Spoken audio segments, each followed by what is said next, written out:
Light एक ऐसा concept रहा है ना, जो अभी तक यूनिवर्स में सबसे तेज चलने वाला इलेक्ट्रोमैग्नेटिक वेव है। बट आज हम ये नहीं जानेंगे कि लाइट एक्चुअल में क्या है, बल्कि लाइट उत्पन्न करने वाला बल्ब प्रकाश उत्पन्न करता कैसे है और इसका हिस्ट्री क्या है। आप सुने होंगे थॉमस अल्वा एडिसन ने हजारों बार प्रयास करके एक लाइट बल्ब का आविष्कार किया था, जो एज ए यूजेबल और ड्यूरेबल था, जो 13.5 घंटे तक चला था। लाइट के आविष्कार के पीछे कोई एक साइंटिस्ट का हाथ नहीं था, बल्कि इस एक्सपेरिमेंट पर कई ऐसे साइंटिस्ट थे जो काम किए थे। लेकिन जो बल्ब एज ए यूजेबल एक नॉर्मल इंसान जिसको यूज कर सकता है, वो थॉमस अल्वा एडिसन ने ही बनाया था, जो मार्केट में जगह ले लिया। पर सबसे पहले हम इलेक्ट्रिसिटी कब आया ये समझते हैं, क्योंकि इलेक्ट्रिसिटी से हमको बल्ब जलाना है। तो सबसे पहले इलेक्ट्रिसिटी को जानना होगा। इलेक्ट्रिसिटी का जिक्र यानी विद्युत का जिक्र 600 बीसी से ही मिलता है। सर्वप्रथम 600 बीसी में एक अंबर नामक पत्थर को रगड़ने से उसमें आवेश उत्पन्न हुआ था, यानी किसी ऑब्जेक्ट को आकर्षित करने की क्षमता आ गई थी।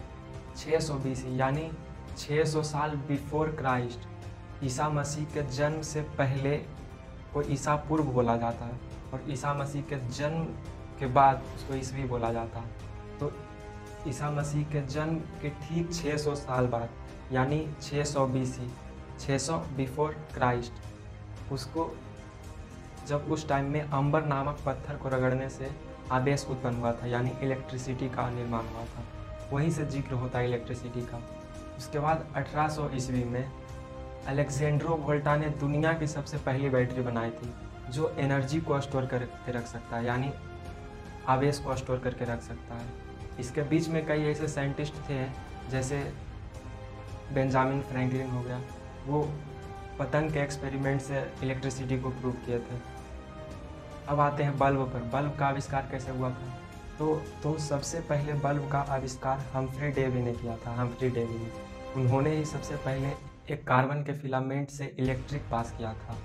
तो वो फिलामेंट स्पार्क होकर, गर्म होकर विजिबल लाइट उत्पन्न करने लगा 2 से 3 सेकेंड तक। इसको इनकैंडेस्किन बोला गया, यानी प्रज्वलित। इसी फिलामेंट में जब इलेक्ट्रिक पास किया जाता है तो वो गर्म होकर विजिबल लाइट उत्पन्न करने लगता है। इसी प्रक्रिया को इनकैंडेस्किन बोलते हैं, यानी प्रज्वलन होना। उसके बाद आए स्वान, वो इस एक्सपेरिमेंट को सुधारा।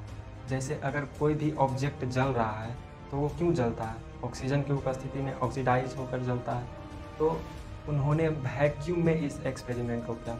उन्होंने एक कांच का ट्यूब लिया, जिससे हवा को निकाल दिया, यानी वैक्यूम निकाल दिया, जिससे कोई भी रिएक्शन नहीं होगा। वैक्यूम में कोई भी रिएक्शन नहीं होता है हवा से। और उसमें फिलामेंट को डालकर, कार्बन के फिलामेंट को डालकर इलेक्ट्रिक पास किया।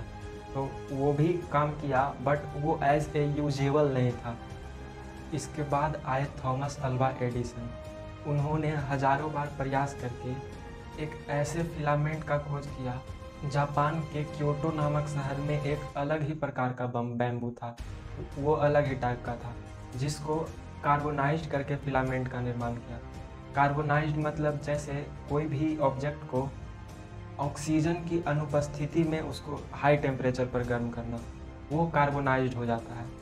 तो वैसे ही फिलामेंट का निर्माण करके वो वैक्यूम में उसको डाले, और वो दुनिया का सबसे पहला बल्ब जो 13.5 घंटे तक जला था, और वो यूजेबल भी था, मार्केट में भी आया, और उसको एक नॉर्मल इंसान यूज भी कर सकता था। तो इसी वजह से थॉमस अल्वा एडिसन को बल्ब का आविष्कारक यानी डिस्कवर्ड ऑफ बल्ब कहा जाता है।